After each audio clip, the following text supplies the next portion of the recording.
Hello बच्चों, let's read the question. The question says each of these questions contains two statements, assertion and reason. Each of these questions also has four alternative choices, only one of which is the correct answer. You have to select one of the codes A, B, C and D given below. हमें चार code दिए गए assertion और reason के बारे में. तो सबसे पहले हम assertion पढ़ते हैं. The image of an extended object placed perpendicular to the principal axis of a mirror will be erect if the object is real but the image is virtual. And the reason is the image of an extended object placed perpendicular to the principal axis of mirror will be erect if the object is virtual but the image is real. देखिए question समझते हैं. Question में हमें क्या दे रखा है. Basically हमें image के बारे में बताना है कि वो हमारी कब इरेक्ट होगी. तो सबसे पहले हम की कॉन्सेप्ट देखते हैं इस क्वेश्चन के लिए. तो अगर हम की कॉन्सेप्ट की बात करें तो हमारा की कॉन्सेप्ट क्या हो जाएगा. If the object is real and, अगर हमारा ऑब्जेक्ट रियल है एंड हमारी इमेज जो है वो कैसी हो रही है, virtual. Image is virtual. This implies then our image will be, हमारी इमेज कैसी होगी, इरेक्ट. इमेज, ये चीज हमें पहले से पता होनी चाहिए.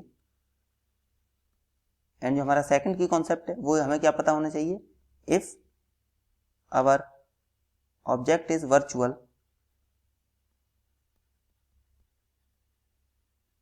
And image is real.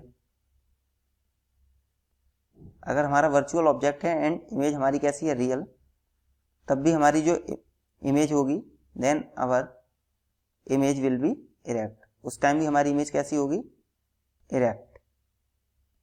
तो इसी को ध्यान में रखते हुए हम क्वेश्चन सॉल्व करते हैं. देखिए तो सबसे पहले हम असर्शन पढ़ेंगे. तो असर्शन में क्या दिया रखा है. The image of an extended object placed perpendicular to the principal axis of a mirror will be erect if the object is real but the image is virtual. तो अभी देखिए हमने की कॉन्सेप्ट में क्या देखा है. अगर हमारा ऑब्जेक्ट रियल हो और इमेज हमारी वर्चुअल हो तो हमारी इमेज कैसी होगी, इरेक्ट. तो हमारा ये करेक्ट हो जाएगा असर्शन. रीजन की बात करते हैं. The image of an extended object placed perpendicular to the principal axis of mirror will be erect if object is virtual but the image is real.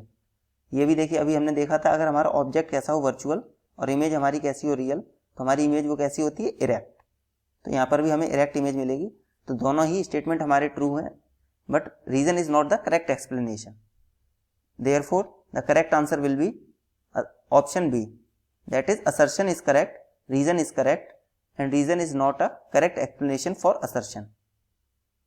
Option B is the correct answer.